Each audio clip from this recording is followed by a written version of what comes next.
title track has Master Ace on it, and he's the only guest. And I think yourself and Ace, we'll talk about him for a second, but he to me is one of the greatest rappers ever. He's a phenomenal artist, has had so many brilliant conceptual albums and examined things. And like you do on The Fragile Ego, he's looked at himself, he's looked at society, he's looked at so many things throughout his career, and he's brilliant, in my opinion. So for you, obviously you have the Juice Crew connection and worked with them for years, but what made the title track the one that you wanted him on for this project? Well, one, you know, out of a lot of the Juice Crew members, probably besides Marley, me and Ace hung out the most. And Ace was always a really heavy thinker. And you can hear it in his music. And, you know, as I was doing the project, I was inspired by the way he does things, where it's just open, honest dialogue, even if it's a story about someone else. And I sent him a few tracks that I had already did, and he picked that one. And, you know, that song, again, is about how, you know, people will feel offended and disrespected by anything. And that's that word trigger again. You know what I mean? And I saw an interesting thing where it said something to the effect of triggers are just reminders of things that you refuse to heal from. Okay. And if I take it a step further, I think in some cases, it's an excuse for you to act out over things that you refuse to heal from. That was going to be, know, that's an important factor, I think, because like everything, you want to be able, in different ways, we want and need to be able to control things. But I think controlling your emotions, you have to have them. You can't eliminate them, but you have to be able to control them to where you're using them judiciously as opposed to letting them control you to where you're, you know, losing yourself per se. I battle with it sometimes, but what I'm learning to do really is to, I'm an Aries, which I know a lot, maybe if you're not in the astrology or whatever, we kind of have no filter. And what I'm learning to do now is start to take a deep breath and process the information first before I answer. Yeah, I'm an Aries. Because I'm an Aries too. So yeah, you know how it is. Sometimes you might just hear one word of the sentence and be like, "What?" So now I'm trying to be a better listener. You know, and you know, look, it's a process. It's a process. I mean, speaking of which, not to double back on Narcissist theme song, the video is basically me talking to a therapist. And I have a therapist in real life now. Oh, so when and why did you do that? The music business, man, it did a number on me. You know, again, it did a number on me where it's made me stubborn. There's another song on the project that kind of explains a lot of that. So My Bad. Yep. Well, let's jump into My Bad then, because you say this on the Fragile Ego project a few times in a few different ways, but My Bad is the one where you put the mirror on yourself. I'd say the most. And you also explain, it's very autobiographical and I think very powerful, but you're saying, yes, these things happen to me, but also I made these mistakes too. And, and for me, those are the best type of songs and the best type of things where it's the full circle, you know. And that's why I put it last. Okay. That's why I put it last on the project. Yeah. Why? Because someone told me the other day, the guy that did the video for Limelight, he said a lot of people are gonna think you're talking about them on this project because you're growing, and a lot of these people that may not be may feel like you're pointing the finger at them. But to be honest with you, a lot of the stuff, even where it seems like that, I'm talking about myself as well. But on My Bad, there's a very important line in there where I say, my hard work brought the same results left me feeling broken. I wasn't even an adult. And you have to understand where you see it go wrong for a lot of child stars in any form of entertainment. You're not supposed to be dealing with what is deemed as a failure at 12 years old if something doesn't go right. And that can shape you as you get older. And you know, it could give you a chip on your shoulder. It can give you a lot of bad energy. And, you know, that's why I decided to go to therapy and just, you know, get a different perspective on life from someone. And to be honest with you, it's helping me, man. It's helping me a lot. You know, I wasn't 5150 crazy, anything like that. I just had to understand that the way I seen things was from my own bubble. And in a lot of cases, it just wasn't good for people around me. Well, so in this song, I decided to own up to my stuff and apologize, just sincerely. Like, you know, it may not fix everything, but I just want to let people know, look, I understand and I'm sorry, you know? Yeah, but the other thing that I like about the song is that there's so many layers to it, because you talk about how you enjoy writing by yourself, or you don't mind being by yourself, and there's so much to the song, I think, that's very valuable, and that some people that bothered, like, oh, how come you don't need people around to have that satisfaction? But on the flip side of it, I think people have to understand, like, you have to be comfortable with yourself first. And regardless of in your song and any other things in your life, when you're happy and you're by yourself, that can intimidate other people, that can offend other people, but that you have to have that relationship with yourself first.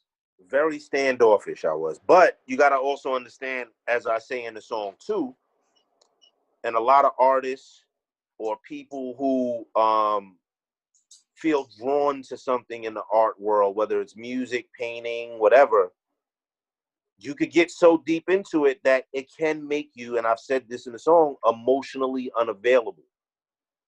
Right. And that's really what happens. Like, you know, as a kid, I sat writing rhymes 3 a.m. at night, taping all of the great rap shows that came on, and I didn't really care about anybody around me. This was the world I was in. And, you know, when you're like that, it's kind of hard to deal with people, and you're kind of tepid of letting people in.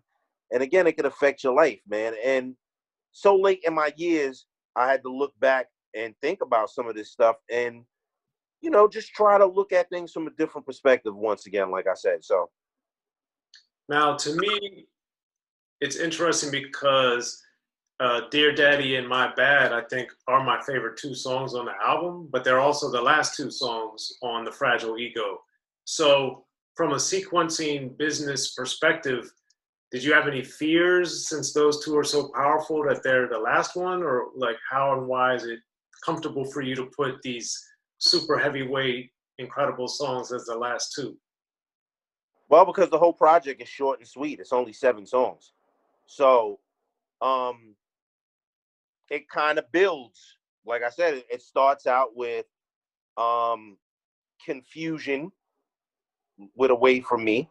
Then it goes into Limelight, where at the same time where it seems like I'm talking about society, I'm talking about things that I probably chased more than I should have and how it affected me.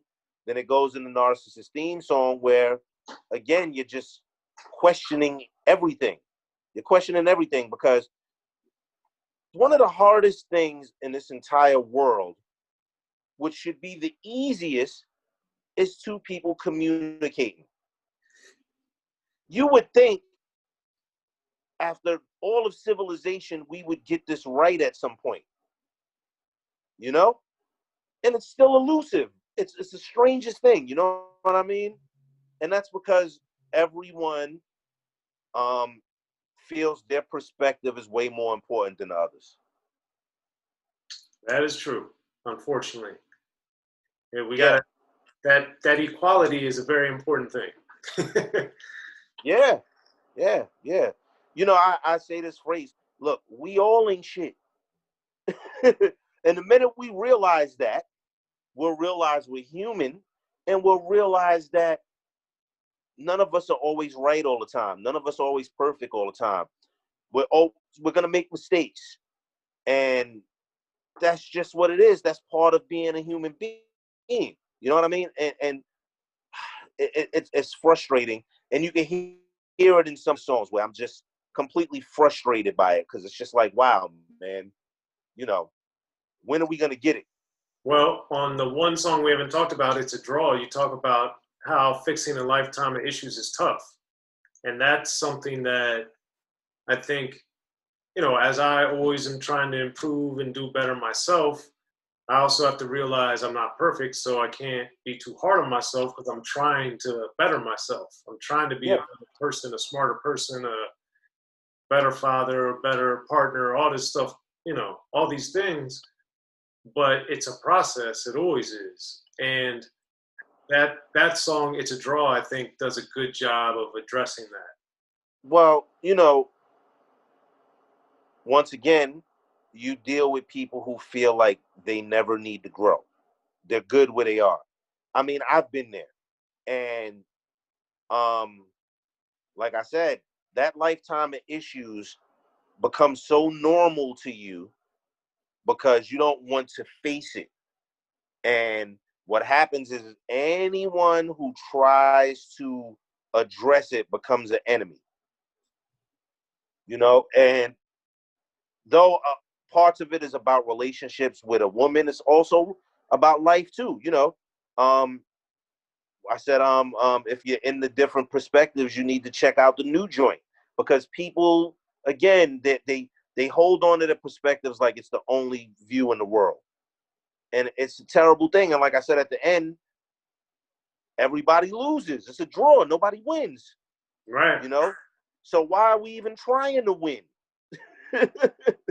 Yeah. Let's just compromise. That's all. You know.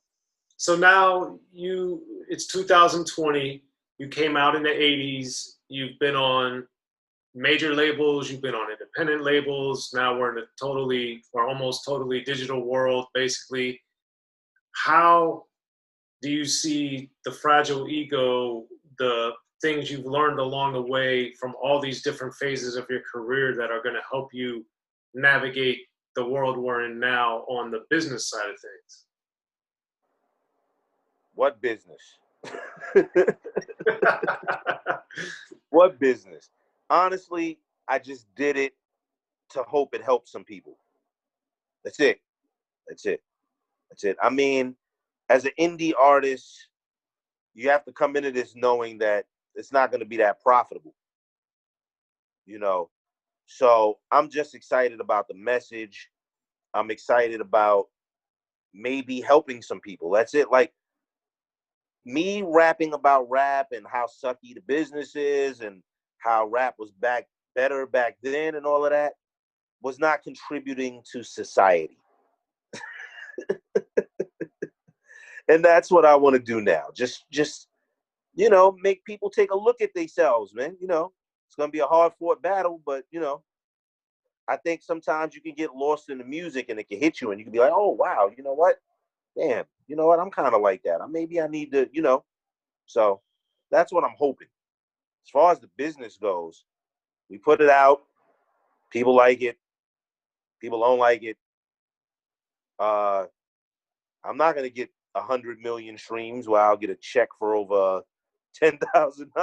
So I'll just have to wait for shows to come back because that was my livelihood. But like I said, man, at this point, I am putting myself in a position where hip hop finances will finally be something secondary to me. Yeah. Well, congratulations that you're able to make that transition, man. That's good. I just want to save Craig from Craig G. That's it. I know I'm talking about myself in third person, but I think you understand what I'm saying. I do, especially after listening to Fragile Ego and even stuff we had talked about beforehand. It kind of prepped me when we were talking on Instagram. It kind of prepped me for what we were going to get. Yeah, so, it's all to the good. No. It's all to the good. Also, I mean, you know, what's crazy is I have 3 other projects waiting. That's another reason why I decided to do this other move. I have a project with this guy named Big Bob. It's called The Pen is Mightier. It's another project where it's just talking about a lot of issues. And then I have a project with my DJ called Anytime's the Right Time. And it's, you know, then with one of my boys that I go back with, Nasty, we have another project which I still got to do 2 more songs for, and that project's called Perfect People Scare Me. What's that one? Perfect people scare me. I'm afraid of people who think they're perfect. Gotcha. I'm very afraid of them. It's very nihilistic. It's very you know, just you know, you should expect stuff from people, but don't expect more than what you should expect from yourself from anyone. Right. So, okay. Yeah. Well, now let's take it back a little bit to some of the origin stuff. Okay. Because one thing that I think people don't understand or appreciate, and you play a big part in this, is the early Philly connection between pop art and what was going on in New York. Because so many records, including some of your early things, were on a Philadelphia label. So what do you know and remember about how, at least for you and I guess even Shantae, how did that even happen? You know what's crazy though? I was never signed to the label. It's weird. I was 12, 13 years old. We put out Shout Rap, and Shout by Tears for Fears was such an urban hit that they played Shout Rap and mixed it with it on the urban stations. And I was in the 7th grade and the song was on the radio all day long. And I got $150 for the record and not another dime because we never cleared it. Gotcha. So then I did a second record called Transformers, which was the idea of the label. And I didn't really like the song, and it kind of was terrible. And that's where what I talk about in my bad, where it's like I felt like a failure at 13 because the song didn't go my way. And that's not a healthy thing to feel at that age. So a lot of these things affected me. But I believe that the Philly scene does not get a lot of respect when it comes to hip hop, but they were right there with us in those early days. Yeah. So, you know, excuse me. The amazing thing is, a lot of people don't know, all of the pressing plants were in Camden, New Jersey anyway back then. So everybody in Philly had a label. Schoolie D, all of them. They went over the bridge and got everything pressed up. So. Yeah, I was going to say Schoolie D's the first rapper with his own label anyway. And Yeah. But I think too, I just always think it's interesting because obviously New York dominated for everything for so long, but that so many influential, significant, and important records from New York artists were coming from Philadelphia, from pop art, from this Philadelphia label. Yeah. And a lot of people don't understand or appreciate that. And I always just think that's crazy. Well, you know what's crazy? Hold on a second, sir. Yep. Can you see me? Okay, I'm back. Yep. I got a phone call. I was talking to Karan Goodman from the Youngsters. Their dad owned the label, and I'm hearing that they may be doing a documentary about it. So we'll see what happens with that. Yeah, that's dope. So yeah, wow. I'm supposed to be doing an interview, and the guy just called me, but we can continue on a little bit. So okay. Well, yeah. If you just let me know when you got to go, because I don't want to keep. Yeah, this is like a mini press day for me, basically. So. Okay. All right. Well, let's wrap up, and we'll just meet up another time again. But yeah. With the Glamour Girls, for instance, what did that song of Veronica teach you about how things were perceived versus reality for you? Honestly, I couldn't tell you. Again, I think I was 14 then, and they just asked me to do it. I didn't even get paid for the song, And the most weirdest story I remember about that is me staying in the studio all night and getting put on the punishment by my mother because I didn't come home till 6 a.m. at 14 years old. But other than that, I had no idea, you know, what it was about. They just asked me to do it, and I did it, you know. So, you know, I remember the original Veronica, and back then, Answer records were pretty much the norm. So it wasn't really nothing spectacular to me. Be sure to check out the History of Gangster Rap by Soren Baker. He's official. History of Gangster Rap features exclusive interviews with Ice-T, Snoop Dogg, MC Ren, the D.O.C, and dozens of others. The History of Gangster Rap, a definitive look at how Los Angeles changed rap forever. In Los Angeles, the streets definitely set the tone of the hip-hop music. At 19, I got a $50,000 car. My whole angle always was, I'll be street, but I will always tell you the horrors that go along with this life. It would be penalties and casualties for just wearing the wrong color in somebody's neighborhood. And once gangster rap made it from the streets to the TV, the genre exploded. With Fab 5 on Yo MTV Raps with NWA. Yo MTV, it just catapulted us from being local heroes to national gangbang rappers. The History of Gangster Rap discusses it all from 1980 up till today. It's always gonna be shit happening in the streets. You know what I mean? So it's always gonna be something to talk about. The History of Gangster Rap in stores now.